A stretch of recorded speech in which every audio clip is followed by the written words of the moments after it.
This year, over 60,000 Americans will be diagnosed with pancreas cancer, and over 50,000 of them will die of the disease. So this year, and this is truly remarkable, we've had the greatest breakthrough in pancreas cancer that certainly I've witnessed in my career. Every May and June, all the oncologists in the United States, with few exceptions, gather in Chicago for a meeting where we talk about the biggest advances in our field.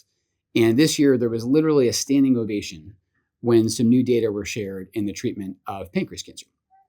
And that treatment is actually an oral medicine, a pill called daraxonrasib. It is now available to patients at Intermountain across 10 facilities and across 3 states. It's been a time of really legitimate hope. So the fact this is in pill form, I think one of the things it does is minimize time toxicity. The other thing it does, frankly, on a very elegant level, is it actually targets the mutation that's driving the cancer.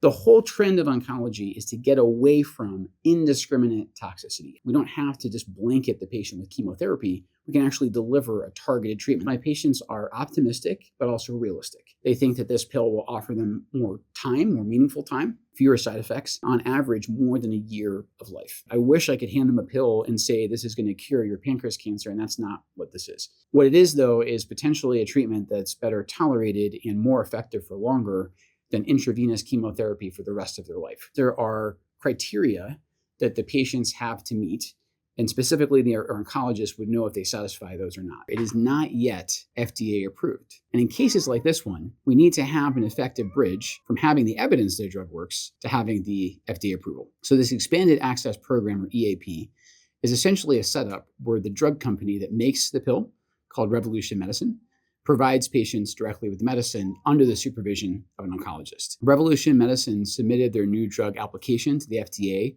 on July 22nd. Here we are in mid-August. And typically these approvals take about 6 to 8 weeks.